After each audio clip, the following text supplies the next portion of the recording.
What's going on, YouTube? Welcome to Fresh Review. If you're new to the channel, what we do is every Wednesday we review or make a WWE video. We call them Wrestling Wednesdays. For this one, we got Summerslam 2025 Night 1, and we're going to get right into it. This card started off with the tag team match you guys see in the background. Jey Uso and Roman Reigns versus Bronson Reed and Bron Breakker. So the Bloodline versus the Vision. And the build to this match has been very interesting. Of course, it goes back to Mania with CM Punk taking Paul Heyman for Roman Reigns. But then Paul Heyman betraying CM Punk, then betraying Roman, aligning himself with Seth. Seth aligning himself with Bron Breakker, Paul Heyman, and Bronson Reed, creating his own faction. He's been running Roughshot over Monday Night Raw. We got Jey Uso here going against Bron Breakker. They got a nice, prestigious history. But the new history that's been developing is Bronson Reed and Roman Reigns. Big Bronson Reed in the OTC. This man Bronson Reed has been taking Roman Reigns' Jays. I have never seen anything like it. This is big bully Bronson Reed. The big guy on the block is taking this man's Roman's kicks week in, week out. But not only is he taking his kicks, he is wearing the shoes around his neck, like the Eula Fala that Roman used to wear. And they are calling it the Shula Fala. And they are calling this man the Tribal Thief. This man, Big Bronson Reed, didn't leveled up the maximum aura. Because the aura right now, Roman Reigns was the biggest heel in the company for 4 years. He ain't reached this level of aura. This is beyond Thanos level. Big Bronson Reed is diabolical. But we're going to go ahead and get right into the match. It starts off with all four men trading punches in the center of the ring. After Roman and Jey, they toss Bronson Reed and Bron Breakker out of the ring. Jey and Roman sit on to run back the theme song. And they are yeeting mid-match. I ain't seen anything like this. I was like, these jokers done lost their mind. The match, bell rung and everything. Mid-match, they are running back the theme song and yeeting mid-match. I said, oh no. The Vision got to fight back. And that's what they do. They pull Roman out of the ring. But Jey jumps off the top rope where he is eating and takes everybody out at ringside with a crossbody. Now, back in the ring, Jey lands a series of yeet punches on the Breakker, but Breakker hits the ropes for a 23-mile-per-hour clothesline. Breakker takes Roman out with a flying shoulder tackle at ringside. Reed lands a senton on the Jey, then tags in Breakker. Jey goes for a crossbody on the Breakker, but Breakker catches him with a world's strongest slam. Jey kicks out at 2. Breakker does push-ups and taunts in the center of the ring. Talks trash to Roman Reigns and all types of stuff. Bronson Reed gets tagged in. He delivers a series of running knees into Jey's midsection before giving Jey a hard Irish whip into the corner. Breakker gets tagged back in. He plants Jey with a backbreaker. Reed gives Breakker a piggyback ride and then lands a double splash onto Jey. Innovative move here, showing that they got some tag team teamwork capability. Jey tries to fight back, but Breakker counters by giving Jey a gut buster. Breakker goes for the leaping clothesline from the announce table, but Jey dodges it, so Breakker crashes and burns. Jey goes for the tag, but Reed pulls Roman away, and Breakker pulls Jey away to prevent the tag to Roman, so both of them get pulled away so the tag can't happen. Jey plants Reed with the tilt-a-whirl DDT, and he finally makes the hot tag to Roman Reigns. Roman Reigns comes in, he does his hot tag offense to Breakker. Roman clotheslines Breakker over the top rope. Roman goes for the suicide dive over the top rope, and this nearly went horribly wrong. But Roman connected with just enough of it, but I'm like, oh my goodness gracious. He jumped over the top rope. It's one of my favorite things that Roman does, but he doesn't do it often, so every time he does do it, it is special.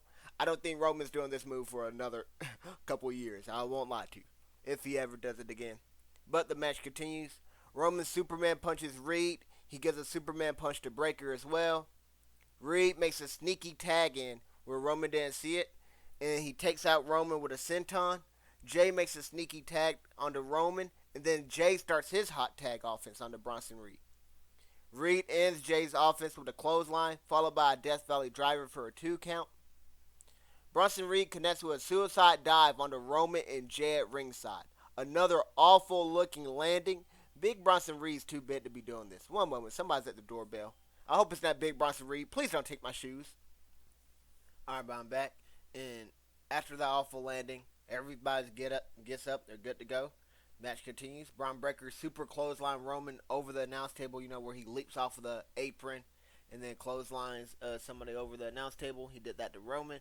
Now, Bronson Reed places Jay on his shoulders. Breaker climbs the top rope to land a top rope bulldog. Fire tag team finisher. Jey Uso still managed to kick out, but this must be a callback to the Steiner days, Braun Breaker's father and uncle. Now, Braun goes for the super spear through the barricade, but Roman catches him with a Superman punch. Roman super spears Braun Breaker through the barricade. You knew this was going to happen. I'm surprised they did this to start the show, because now it's like, wow, the barricade's just going to be down for the rest of the show. I'm not sure they replaced it or repaired it or not. I don't know what they did. But I'm like, hey, first match, barricade already done. Now, match continues, of course. Reed goes for a tsunami, but Roman pulls Reed down off the top rope. Roman and Jay land the 1D for the 1-2 no. Breaker breaks up the pin just in the nick of time. All four men are now down. Breaker lowers the straps and he goes for a spear onto Jay, but Roman shoves Jay out of the way and Roman takes the spear instead. Jay then spears Breaker. He climbs the top rope, lands the Uso splash on the Bronson Reed for the victory. So, Roman Reigns sacrificed his own body for the greater good of somebody else. Roman Reigns, character development here. Usually, it's always the Uso sacrificing for Roman, and they're coming out there to say Roman when he's getting jumped or beat up. Now Roman's the one coming out there to save Jay when Jay's the one getting jumped and beat up. He's the one sacrificing his body. So get character development here by Roman. We're getting there slowly but surely. We're seeing the OTC become a new change, man. Now, crowd-wise, they were lit here. Got to give a standing ovation to the crowd. We got We Want Roman chants. We got OTC chants. We got the sing-along of Roman Reigns, Roman Reigns. And we got This Is Awesome chants. So great job by the crowd. And then commentary-wise, we got the Tribal Thief, the Shula Fala. They gave it a name. That was awesome by Michael Cole. I'm like, those are hilarious names. And then Roman Reigns, you should have just stayed away. That was Braun Breaker when I say he was taunting him. He is singing the Roman Reigns, Roman Reigns, you should have just stayed away. I'm like, Braun Breaker got a nice melody. Now, is Roman Reigns going soft? That was Wade Barrett after Reigns sacrificed his body for Jey Uso. I'm like, the Tribal Chief might be soft now. Me personally, I ain't sacrificing my body for Jey Uso. I know he's my bloodline, my cousin, and all that. Hey, you gonna have to take one for the team, cause I ain't taking one for the team. But memorability, that was a great match. But there's some crazy, nearly career-ending botches on those over the top rope dives and stuff, like between Roman and Bronson Reed. I promise you, I Winston had to look away because I'm like, oh, this could go disastrous. Now, emotional investment. Seth Rollins' henchmen are gelling together pretty well. Oh, maybe that's a memorability thing there. They had solid chemistry in this match when it comes to making their tag team moves and all that stuff, being in the right place, right time. I thought they did a great job in this match. I thought this overall was a great match. Again, 4.15 stars out of 5. And I called this match perfectly. If you guys did not see my prediction video, I dropped it as this PLE was going on, but I was already recording it before. I didn't know this started an hour earlier. But when I dropped the video, I said Jey Uso would get the pin on Bronson Reed, and that's exactly what happened. So not only did I get the team winning correct, I also got the pinfall score and the pinfall loser. But now we're going on to our next match, which is another tag team match. Charlotte Flair and Alexa Bliss versus Raquel Rodriguez and Roxanne Perez for the Women's Tag Team Championship. So the We're Not Friends tag team versus the Judgment Day. And they did fight back at Evolution. This is kind of a rematch, but I mean, hey, I was cool with it because at Evolution, the new team didn't get the pinfall L. So now they get their chance one-on-one or, well, two-on-two. But, one team versus one team instead of a fatal four-way tag team match. So, this match starts off with Alexa Bliss and Charlotte Flair not being able to decide who should start the match. That allows the Judgment Day to ambush them from behind. Alexa takes down Roxanne with a tilt-a-whirl head scissors before making the tag to Charlotte Flair. Charlotte big boots Raquel off the apron, but Raquel gets back up on the apron and clothesline Charlotte. Charlotte super kicks Raquel and Roxanne. Charlotte goes for a springboard attack, but Raquel catches her to deliver a Samoan drop. Roxanne is tagged in. She connects with a cartwheel knee to the back of Charlotte's neck for a 2 count. Raquel and Roxanne continue wearing down Charlotte Flair. Charlotte Flair fights back by giving Raquel a backbreaker, followed by a face buster into the turnbuckle. Charlotte leaps off the top rope to give Raquel a hurricanrana. Now, Raquel makes the tag to Roxanne. Roxanne gets in the ring. She prevents Charlotte from tagging in Alexa. However, this tag attempt looked awful. Like, Charlotte was about 6 inches away from making the tag to Alexa. Roxanne wasn't tagged in yet. Roxanne gets tagged in, runs over there, and then prevents the tag from happening by like Charlotte. I know they always do that. Oh, Reach, you're so far away, you're so close, like your fingertips away. I'm like, can we just make the tag? You ever seen one of those photos where like, yo, how did this person not score here? How did this person not win this race? And like, you're looking like, yo, the person you don't win that race, you low-key threw. Charlotte was throwing here. But nevertheless, after Roxanne comes back in, Charlotte kicks her away. Then she makes the tag to Alexa. And I would just prefer they just make the tag at the same time, because it did look goofy how Charlotte was able to make the tag originally. But nevertheless, Alexa comes in. She does her hot tag offense onto Roxanne. She caps that off with a running senton. Raquel breaks up the pin at 2. Now, Roxanne goes for a roll-up, but Alexa kicks out at 2.9. Alexa goes for Sister Abigail, but Roxanne fights back by raking the eyes.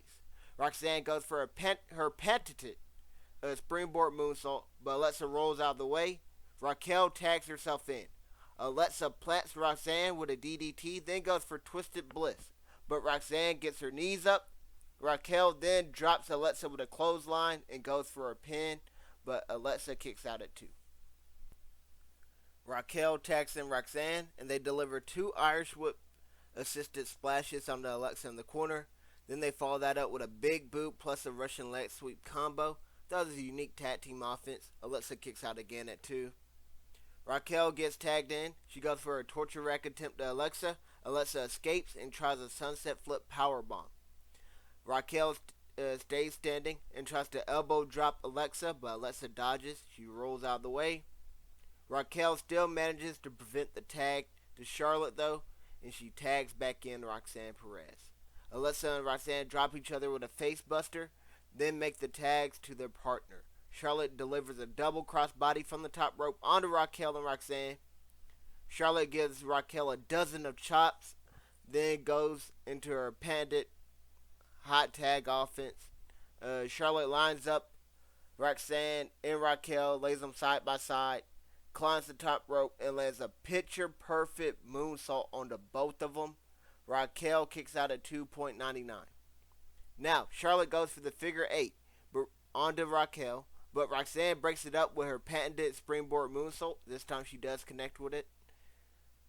Alexa re-enters the fray and tries to hit Raquel from behind, but she accidentally hits Charlotte. She knocks her out. Now, Roxanne tosses Alexa out of the ring. Raquel gives Charlotte a Tejana bomb, tags in Roxanne Perez. Roxanne hits Charlotte with the pop rocks for the 1, 2, no.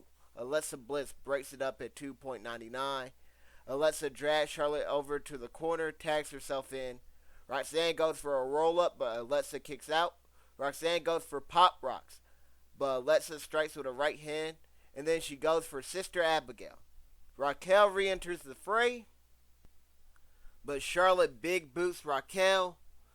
Alexa hits the Sister Abigail onto Roxanne Perez, and they are the new tag team champions. When I say they, I'm talking about the We Are Not Friends group of Charlotte Flair and Alexa Bliss. Crowd-wise, we got Let's Go Charlotte chants, and we got a loud pop for when Charlotte and Alexa won. They were definitely on the side of the faces all match long. So kudos to Charlotte Flair and Alexa Bliss for getting over. Because it's a full turnaround. Commentary-wise, this is said by Wade Barrett. She was booed out of every building she went up, every building we went to up until about 4 weeks ago. and he is talking about Charlotte Flair there, and that was so true. So shout out to WWE for not only turning Charlotte Flair face, but doing it the right way. Her going into the tag team division and it being a slow, natural turn and all that. Just getting her away from the world title picture, I think, was a great play. So, great job by WWE and Charlotte Flair, everybody involved. Great to see Charlotte Flair getting cheered. She's definitely a talented wrestler.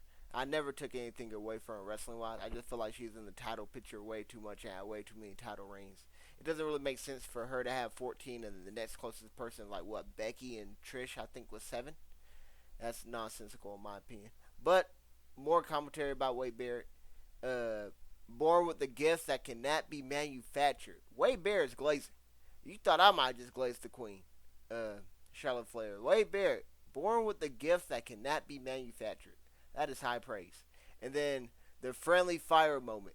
That was also Wade Barrett. That's a great pun on the "We're Not Friends." And then the friendly fire, of course, Alexa Bliss hitting Charlotte Flair in the match. And I was like, no, could this be disaster? We'll have to wait and see. But this match will be remembered for the Charlotte Flair and Alexa Bliss tag team win. But overall, I thought this was a really good match. I'm going to give it a 3.80 stars out of 5. Now, we're going on to our next match. Karrion Kross with his wife, Scarlett versus Sami Zayn.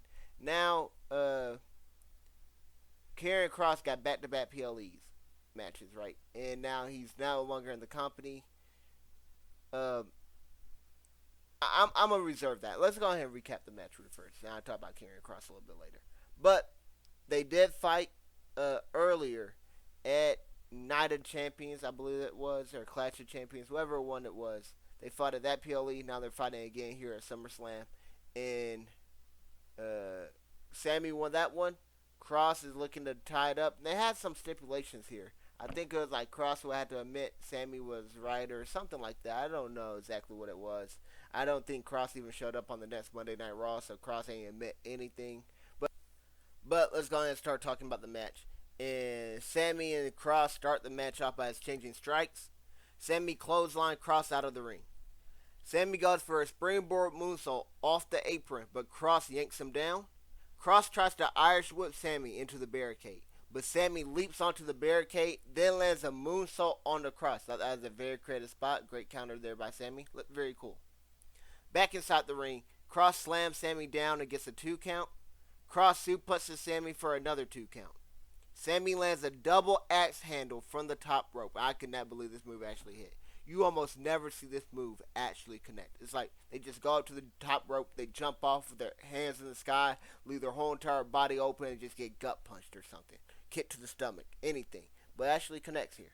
Then Kross suplexes Sami again for another 2 count. Kross, Max, and trash talk Sami.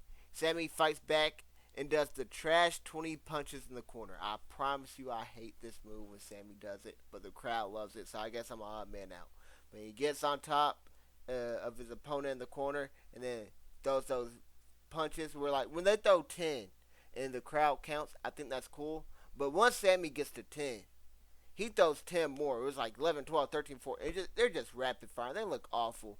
They kind of remind me of a new thing. Like, there's a other wrestler that got beat up by Rampage's son, where it's like 20 rapid fire punches.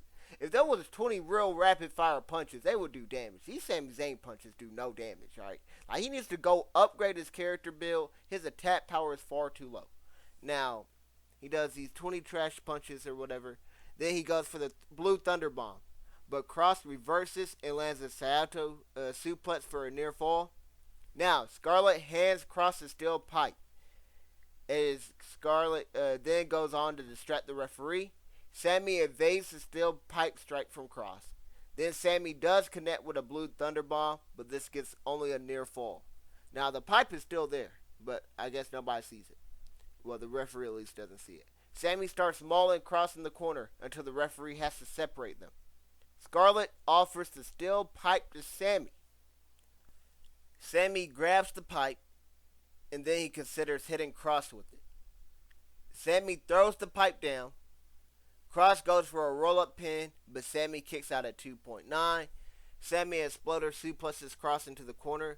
then strikes with a haluva kick for the victory. For some reason, after the match is over, Kross is grabbing Sami. I'm not sure he's trying to tell him something or Kross is like actually knocked out or whatever. But Kross should have been motionless, selling this like the haluva kicks and the pinfall victory. I don't know what he was trying to tell, dude. I won't lie to you though. I was a huge Kross guy, like a believer, because I thought his character work and mic skills were real solid. In the ring though, this has not been working. This match and the match at Clash of Champions were definitely the worst two matches of the card. So SummerSlam had like 13 matches. I think Clash of Champions had 5 or 6. So maybe SummerSlam even had 14. I don't remember. But this was the worst match of the card. And now the Champions is the worst match there. But being the worst out of 5 or 6 is like, okay, maybe it wasn't too bad. I thought it was a bad match. But, it's kind of understandable. But, I mean, back-to-back, really bad matches in my opinion. Like, these are, you're not going back to go rewatch these matches. I have nothing for the crowd. Commentary-wise, I have Wade Barrett with another good line. We all have a devil on one shoulder and an angel on the other. But for Sami Zayn, the angel was louder. That was Sami Zayn not using the pipe to hit Karrion Kross. And now you look at the feud, you see that Karrion Kross is no longer in the company. This should have been like a Monday Night Raw match. I don't know why they had to have Sami on SummerSlam. Maybe because I'm not sure Sami made Mania. So maybe they're like, I'll make it up to you by putting on SummerSlam. But I would have preferred if they did Damian Priest versus Aleister Black. That feud had a little bit more energy and momentum than this did, at least. And now that Kross is gone, and Sami doesn't go over to the dark side and use the pipe or anything, all this seems like a waste of time. The whole feud, I don't know why I even got a spot on this card. I don't know what the point of this feud was. Kross lost both matches, so like I knew he was out of the company then. And like the matches, maybe if the matches were fire, WWE would have reconsidered it, but I just don't know. I hate the, I wish the best for Kross. Hate for the man to get fired, lose his job. You can tell him and his wife, they went to the indie scene, put a lot of time and effort there, came back. It just hasn't worked in WWE. I don't really want to fault Sami for why these matches were bad, because we've seen Sami have great matches. We haven't really seen Kross wrestle too much, so it would probably be a Kross thing. I don't know. His moveset seemed kind of just lackluster. I don't know what it was, but this was just whatever. I ain't gonna lie to you. I thought it was a bad match. I'm gonna give it a 1.90 stars out of 5. Now we got our next match, which is the match you actually see in the background here. Tiffany Stratton versus Jade. Jade won Queen of the Ring to become the #1 contender. Now they're fighting here for the WWE Women's Championship. And this match starts off with Tiffany going for a quick roll-up. That gets a 2 count. Jade punt kicks Tiffany. Jade goes for a pin. Tiffany kicks out at 2. Jade gives Tiffany a suplex at ringside. Tiffany lands a suicide dive on Jade at ringside. Tiffany delivers a perfect swanton bomb onto Jade. And Jade kicks out at 1. So I wasn't sure this was... I think this is kind of unintentional. Jade, this should have been a 2 kick out, in my opinion. But, I mean, it's one of those things, you rather kick out early than kick out late, whatever. So maybe Jade didn't hear the count of the ref or all that. So you just want to make sure you kick out before the ref hand hit the ground again. But this was a perfect... swanton bomb by Tiffany. Thought she killed it here. Now Jay goes for a cartwheel back elbow drop in the corner. Tiffany goes for that, but Jay catches her and gives Tiffany a backbreaker. Jay connects with another punt kick, followed by the Eye of the Storm. That's a new name for one of her moves. It's a spinning sit-out power bomb. This gets a near fall. Jay goes for another punt kick, but Tiffany blocks it. A move or so happened, and then both ladies are down. So I don't have that right here in my notes, but we're going to continue. Tiffany and Jay trade strikes in the center of the ring. Jay goes for a choke slam, but Tiffany reverses that into a hurricanrana. Tiffany lands the cartwheel elbow drop in the corner this time, and then she follows that up with the Alabama slam. Tiffany goes for the prettiest moonsault ever, but Jay gets up to her feet. Jay connects with Jaded for the 1-2 near fall. Tiffany's foot is on the ropes. Jay choke slams Tiffany and tosses Tiffany into the corner. Jay goes for a super Jaded from the top rope, but Tiffany reverses that into a hurricanrana. Tiffany connects with the prettiest moonsault ever for the victory. Match kind of seemed quick. It was a solid match. It had been great to see them go longer. I'm not sure how long Jade could go in the ring. We haven't really seen her go too long in the ring in a one-on-one match or anything. But didn't have too much for this match. Crowd wise, I have no notes here. Commentary wise, turn her the other way. Jade and Tiffany doesn't get her foot on the ropes. That's a great catch there by Wade Barrett, because you can tell when they're doing the rope breaks and stuff, when like the wrestler that goes for the pin doesn't hook the outside leg, with a 9 out of 10 times they do, and they know about that. They know, right? You're taught hook the outside leg, stuff like that. They hook the inside leg, or in this case, Jade, after she planted Tiffany with the Jaded, she rolled her over towards the ropes instead of back towards the center of the ring. Great call there by Wade Barrett. Kind of like, that's so goofy to watch. But Wade Barrett, he called it out, made it seem like it, he kind of felt like me. So, I mean, that's why I like Wade Barrett. He seems like, if I was a commentator, I'd probably be Wade Barrett. That'd probably be my closest comparison to me commentating. But although this match was short and sweet, might have been the shortest match. Was it shorter than Sami, Zayn, and Kross? I'm not sure exactly, but I thought it was a really good match. Nevertheless, I'm gonna give it 3.75 stars out of 5. Now, I don't know who beats Tiffany for the title. Maybe Bianca, but Tiffany continues to prove she's a great champion, in my opinion. They're booking her like a great champion. She's kicking out of multiple finishers. And I think it's cool when Tiffany does it, or not cool, but acceptable when Tiffany does it, because for the World Championship, I think it is kind of crazy when Lyra was doing it for the Mid-Card Championship. But she's kicking out multiple finishers. She didn't really kick out of Jaded, got her foot on the ropes, but that's about as close to the finisher kick out as you could really get, technically. And then she kicked out multiple finishers in previous matches and all that, so I don't know who beats Tiffany. Maybe Bianca. She's ran through the gauntlet about near on SmackDown. So, overall, though, like I said, 3.75 stars on that match. That was really good. Now, we're going on to our next match. And this match, I had low expectations for. Low. It was Logan Paul, Drew McIntyre versus Jelly Roll and Randy Orton. And I couldn't believe this is the second best match of the night. Actually, it was the best night of the match when it happened. Then we get to the main event, of course, a little bit later. But they've been doing a great job with this build. They're having segments, not only on SmackDown and stuff, and you can tell Jelly Roll has been putting in the work. Say he lost, I think, over 200 pounds. So kudos to him on his weight loss journey. That's awesome. But they did segments on, like, Jimmy Kimmel. Then they did segments, like, while Jelly Roll was training in the Performance Center or Training Center, all that. I think they have been cooking with all the all the off-camera segments they've been doing with these 4 people.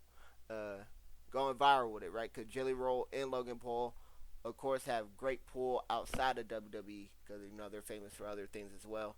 But nevertheless, Jelly Roll sings the opening lines of Randy Orton theme song to introduce Randy Orton. I thought that was cool. Jelly Roll, he has really good crowd control. I was very impressed with his promo and segments throughout this whole entire thing. I just want to say that about Jelly Roll. So, hey, kudos to him. He wants to have another match in WWE. Hey, I will not be mad at it. Now, Logan Paul sneaks attacks Jelly Roll before the bell ring. Jelly Roll then tags himself in to fight Logan.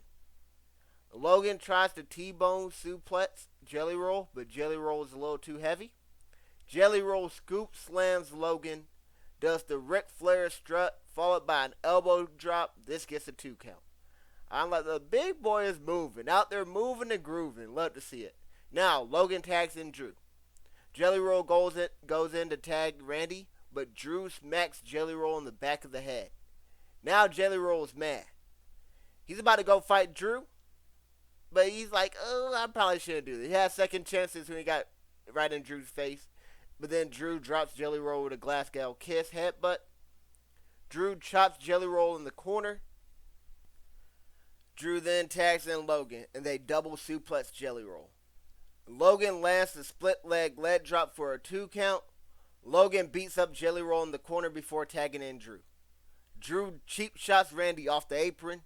Drew goes to hit Jelly Roll, but Jelly Roll sidesteps and tosses Drew outside of the ring. Jelly Roll makes the hot tag to Randy. Randy mounts his panda comeback offense. Against Drew, he caps that off with the vintage middle rope draping DDT. Randy Orton coils into position, but Logan saves Drew by pulling Drew out of the ring. Randy tosses Logan into the barricade. Randy delivers 2 back suplexes onto the announce table, one to Drew, one to Logan. The man Randy out here looking like Oprah. You get a back suplex. You get a back suplex. Drew connects with a claymore to Randy Orton that derails his momentum. Logan drops Jelly Roll with a right hand. Drew places Jelly Roll on the announce table. Logan lands a top rope frog splash onto Jelly Roll, who was laid out on the announce table. This was an epic spot. Logan does this move often, or not a few times a year. He wrestles a few times a year, but he does the move a few times a year. It's cool every time he does it. Showcases his athleticism every time. And then Logan and Drew, they jump Randy in the corner as medical personnel carry Jelly Roll to the back. Logan, so right now it's a handicap match. Jelly Roll, he's out of commission. It's Randy Orton versus Logan and Drew. But the match continues, of course. Logan lands a top rope blockbuster onto Randy for a near fall. Drew climbs the top rope, but Randy meets him there to deliver a superplex. Jelly, against medical advice, hobbles his way back down to the apron, and Randy makes the tag to Jelly Roll. Jelly Roll mounts his comeback offense. A choke slam to Logan and a black hole slam to Drew. Logan jumps off the top rope, and Jelly catches him for a power slam mid-air. Drew breaks up the pin at 2.9. Drew Claymore kicks Jelly Roll. From out of nowhere, Randy Orton comes back in and RKO's Drew. Logan tosses Randy into the ring post. Logan scales the top rope for the pole from Grace Frog Splash for the 1, 2, 3. Now, crowd-wise, we got sing-along during Randy Orton's theme song. We got F you Logan chants, and we got holiest chants. Commentary-wise, if a Scotsman gets stuck in Britain, they go straight to the pub. I'm concerned about Drew McIntyre right now. That was Wade Barrett, because he was stuck over in Britain. I don't know why, so people are concerned that he's going to be able to make it back and do the show because, having passport trouble or whatever the case it is, travel trouble. But Wade Barrett said this man needs to get drug tested. He might be under the influence. He needs to take a breath in a breathalyzer. I thought that was a great line by Wade Barrett. Very funny. Now, you were going to call Logan Paul a maggot, weren't you? That was Michael Cole. Because Wade Barrett almost slipped up and called this man Logan Paul a maggot. I forgot what he meant to say, or I don't know what he meant to say. But it did almost sound like he wanted to call him a maggot. Now, I bet you could devour a meat stick right now, Michael Cole. That was Wade Barrett. I don't know why this man told this. Wade Barrett told Michael Cole he could devour a meat stick. And there's no pause after that or nothing. Michael Cole ain't saying anything for like 30 seconds. He might have muted his mic and just started dying of laughter. And then Jelly Roll has lost 230 pounds. That's what Michael Cole said. So that's the exact quote. 230 pounds Jelly Roll lost. So kudos to him, like I said earlier. And I'm laughing at Randy Orton being the voice of reason. That was another line said by Wade Barrett. Thought that was a great line. I forgot when this line was said. I want to say it was said when Randy Orton was like, yo, just tag me in. Don't go fight Drew McIntyre. I'll handle that. And Randy was trying to, be the voice of reason there. That man Jelly Roll said, nah, I got it.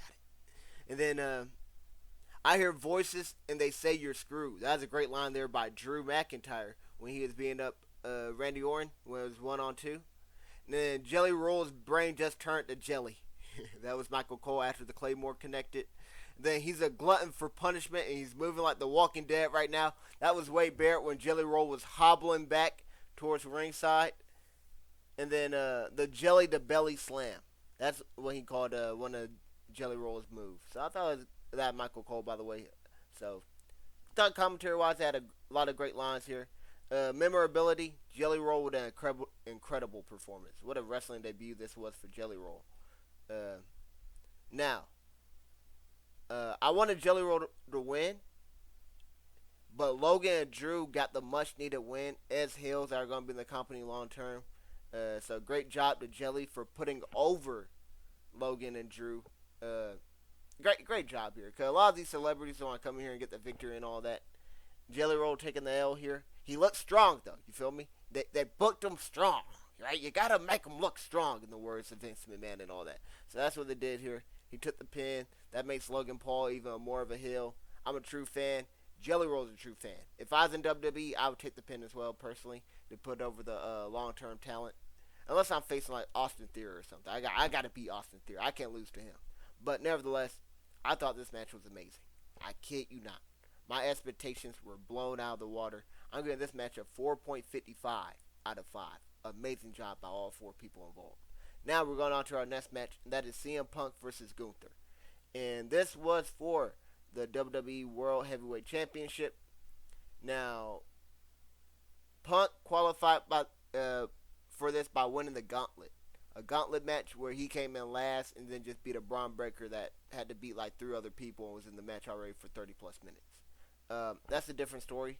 I hate gauntlet matches for that reason, especially when they end up being number 1 contender matches. I'm like, that's just awful. Why not just do like a 6-man match where everybody got the same chance of winning instead of like gauntlet matches where you're last, you got the best chance and all that. I kind of hate it. But nevertheless, Gunther and Punk starts with chain wrestling. Gunther and Punk exchange in a test of strength. Gunther obviously wins that. Punk targets Gunther's arm. Punk hits Gunther with a series of kicks. One thunderous chop absolutely floors Punk. So Gunther ate like 3 or 4 kicks. One chop put that man Punk on his hiney. But then Punk begins to target the arm again. Punk lands a series of chops of his own onto Gunther.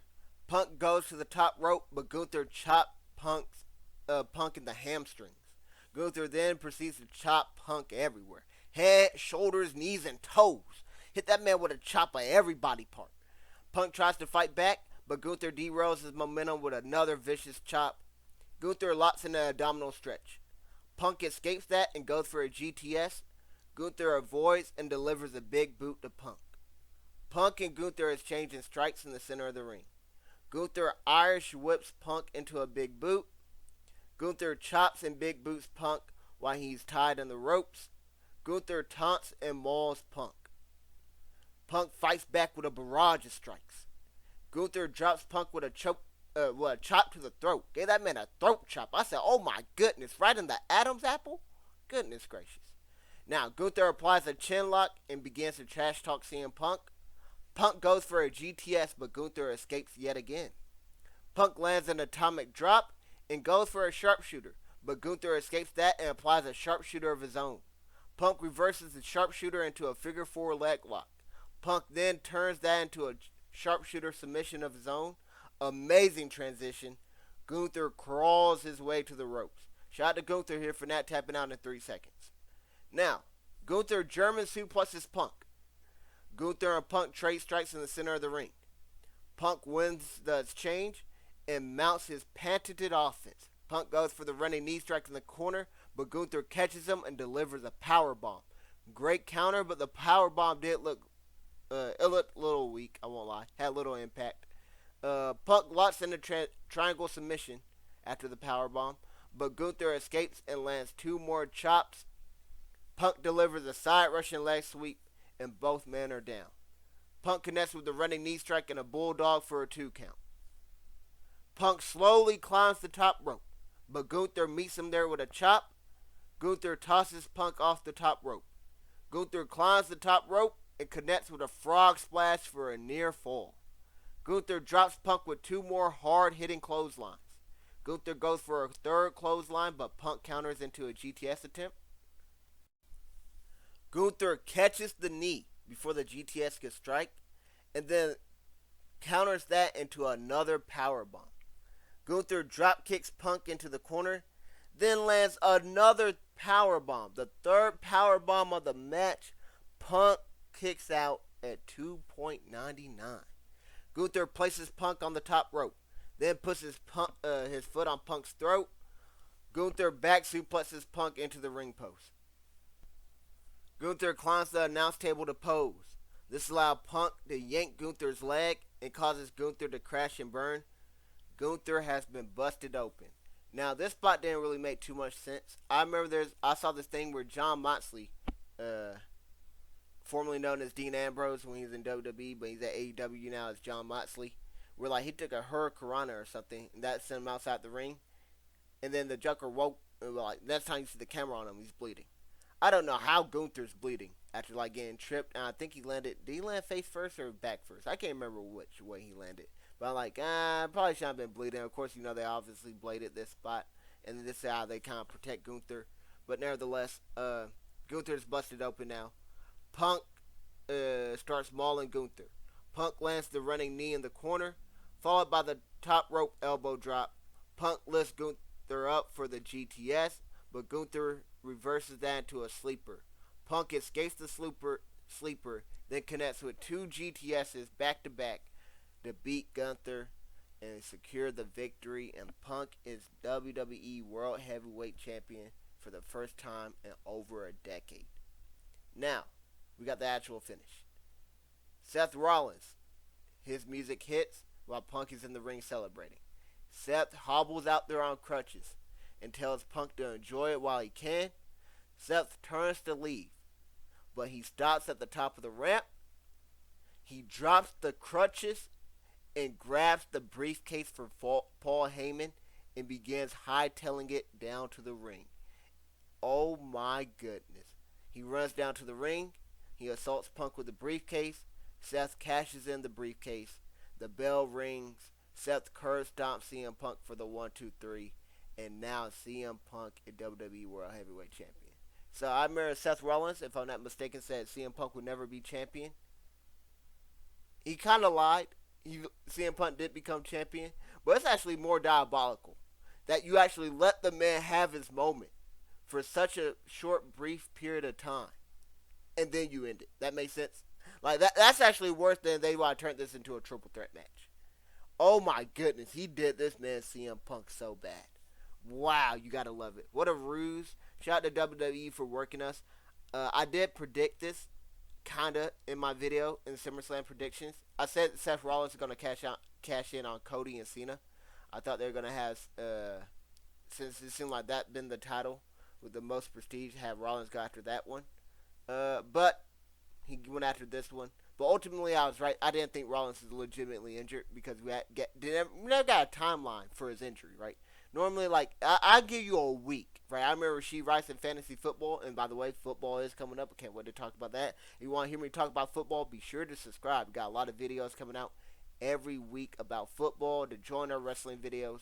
But Rasheed Rice injury took like a week or 10 days for them to figure out what it was. Because, like, oh, it's not an ACL, so that's good. But then, like, what is it?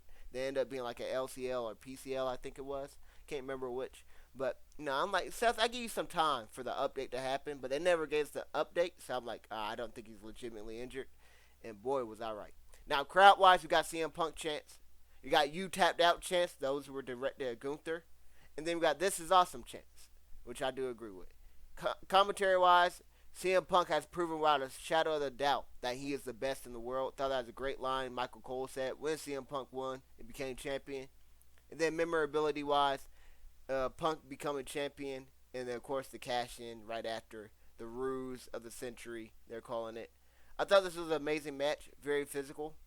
Now, I could understand what some people might have complaints like it being a slow match in that there's a lot of chops. One thing I will say I did not like about this match, and I talked about it against CM Punk and Cena at Night of Champions, was that Punk got to hit the GTS sooner. Now, the reason I say that is I knew this match wasn't going to end until we at least see one GTS and one powerbomb, right? We got to see a finish from both wrestlers, right? So, CM Punk doesn't hit a single GTS till the match is over. Like, the 2 GTSs he hit back to back, that ended the match right then and there. So, I would recommend he hit it one sooner, and then Gunther kicked out of that or something. Then, like, the next time Gunther hit a powerbomb, I would actually have some suspense and believe that Gunther is going to win.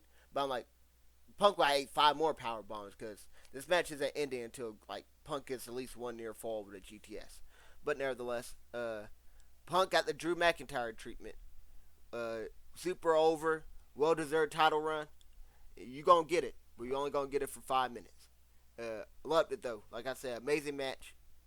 I'm going to give it a 4.40 stars out of 5. That's, of course, including the boost from the Money in the Bank cash-in. The match itself, I'll probably give like a truly great rating, probably like a 4.40. But with the Money in the Bank cash-in, which I thought was amazing. Legendary cash-in. One of the best cash-ins of all time. Probably a top 3, top 5 cash-in. Top 5 to be safe, maybe even top 3. Don't think it's as good as the first one, but nevertheless, it's the first Seth Rollins one, I mean. But nevertheless, still a great cash-in. All things considered, though. Amazing match. Back-to-back amazing matches kind of saved this show. But night 1 overall was okay-ish. But night 2 was far better. And I will have that video out for you guys next week, so stay tuned for that one.